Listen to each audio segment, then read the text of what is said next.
I was heading to Winnipeg last week, so I wanted to take a stick with me so I had something to use on my walks as well as something to train with in case I had a little time to train while I was taking care of some family stuff. So I purchased a cheap cane off of Amazon from Carex. I think it was $27 Canadian, came to just over $30 by the time I got it. And it said it had a natural ash finish. This was definitely not a natural ash cane, but more of a layered plywood cane.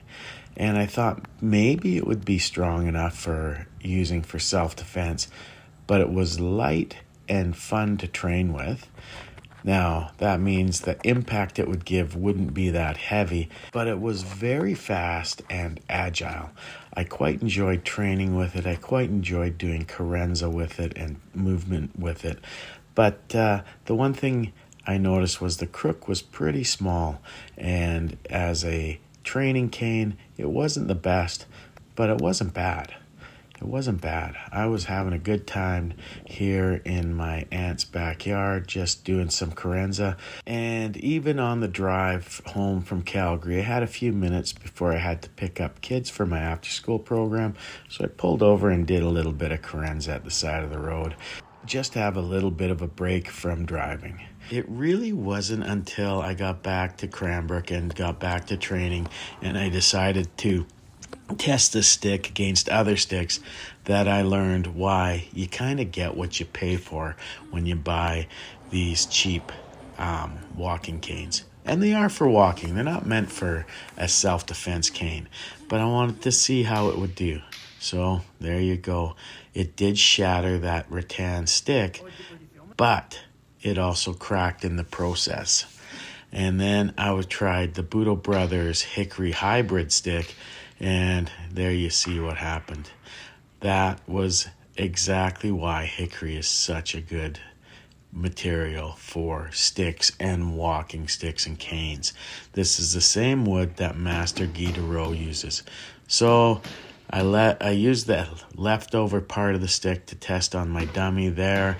You saw I kind of stopped for a second because I heard it crack, and it wasn't holding up so well there. I'm looking for a crack, but I couldn't find one, and then there you go.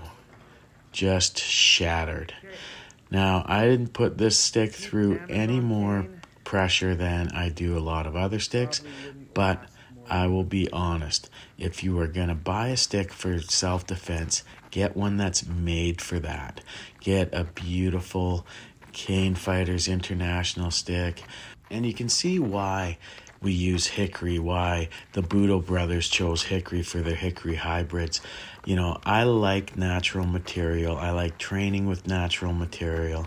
And when it comes to hardwoods, hickory is one of the best materials.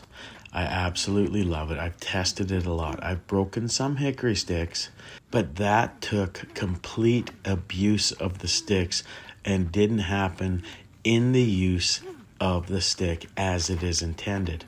If you abuse any stick, you will break it. I don't care what it is made of. It just takes a lot of work. A heavy 1-inch piece of hickory is a little slower to wield, but it will give amazing impact and it will be very durable. When you see me spinning my stick here, you may notice that it's slower than when I'm using that light, cheap stick from Amazon. But you pay for that lightness in durability. This thing is a very durable stick. You'll see here when I'm hitting with this hickory how much of a difference it makes. None of these sticks broke today, and I hit very hard. I will put a link to Master Guy Dureau's Cane Fighters International in the description. I will also put a link to the Budo Brothers in case you want to pick up one of their hickory hybrids or their incredible phenolic sticks. I will also put a link to my Patreon in case you want to learn more about Eskrima, combatives, knife combatives, and that kind of thing. I have lessons on all sorts of different aspects of martial arts. And if you want to become a paying Patreon member, then it is cheaper than a 6-pack per month of good beer, and you get a ton of exclusive lessons. Thank you very much, and have a great day. I love and hate hitting things with this stick because it's too beautiful to scuff up, but man, it hits with power.